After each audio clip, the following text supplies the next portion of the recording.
السلام علیکم رحمۃ اللہ وبرکاتہ۔ شعبان المعظم کا مہینہ، لوگوں کو اس مہینے میں یا اس میں آنے والی رات میں کیا کرنا چاہیے،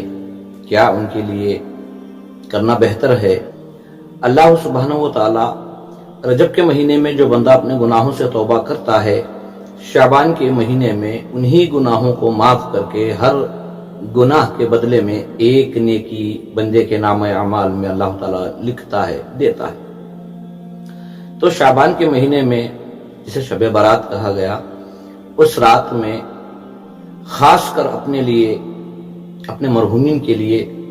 یہ مغفرت کی دعائیں کریں۔ بہتر ہے غلط رسومات سے، بہتر ہے کچھ بدعات و خرافات سے بچیں، کیونکہ ایک موقع ملتا ہے اللہ کی طرف سے کہ بندہ اپنے گناہوں کی معافی چاہے اور آئندہ آنے والے سال تک ہمارے لیے ایک دعاؤں کے ذریعے جو آنے والی بلا یا بیماری یا مصیبتیں جو بھی ہماری زندگی میں ہیں تو اس سے نجات پائیں۔ یعنی یہ رات جو ہے شعبان المعظم کی، اپنے لیے، اپنے مرحومین کے لیے مغفرت کی خوب دعائیں کریں۔ اپنے مرحومین کے لیے دعائیں قبرستان جا کر بھی کر سکتے ہیں یا اپنے مقام پر رہ کر بھی کر سکتے ہیں۔ اور دوسرا، آئندہ سال تک ہمارے لیے ہمیں کیا چاہیے، اللہ تعالیٰ ہمیں دینے کے لیے تیار ہے،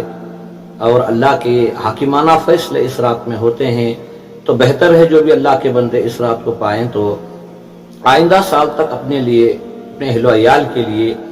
بہتری کی دعائیں مانگیں، ہدایت کی دعائیں مانگیں، اور اہدنا الصراط المستقیم پر چلنے کی دعائیں مانگیں، اور پچھلے گناہوں پر توبہ کرنا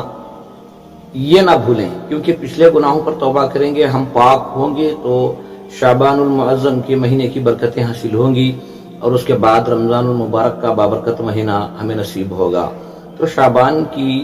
یہ جو آنے والی رات ہے، اس میں کوئی خاص یا مخصوص اعمال تو ایسے اجتماعی نہیں ہیں، ہاں انفرادی طور پر آپ خوب توبہ کریں، استغفار کریں، اگر ہو سکے آپ کے پاس کچھ مال ہے تو صدقہ خیرات بھی کریں، اور زندے لوگوں کی ہدایت کے لیے دعائیں کریں، اور آئندہ سال تک کے لیے خیر کے فیصلے اللہ کی طرف سے ہوں، ایسی دعائیں کریں تاکہ ہمارے آئندہ سال تک آنے والے جو بھی ایام ہیں وہ ہمارے لیے شر سے، مصیبتوں سے، بیماریوں سے پاک ہو کر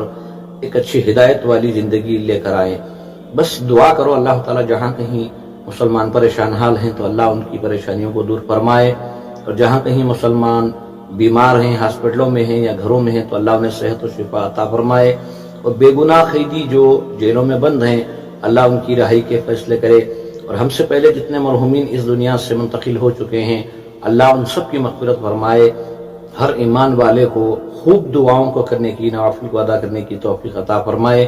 اور جو بچی ہوئی زندگی ہے اسے ایمان کے ساتھ، اچھے اعمال کے ساتھ گزارنے کی ہمیں توفیق عطا فرمائے۔